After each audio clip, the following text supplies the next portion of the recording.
Tilapia মাছ দেখেন, বিলের খাবার দিছি সেটাও ভেঙে ফেলতেছে।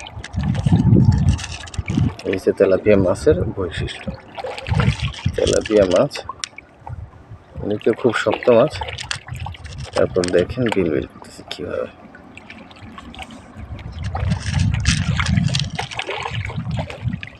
প্রচণ্ড ক্ষুধার্ত, যার কারণে এমন করতেছে। একটা মাছ আধা কেজির উপরে হবে, কিছু 700-800 গ্রাম পর্যন্ত আছে।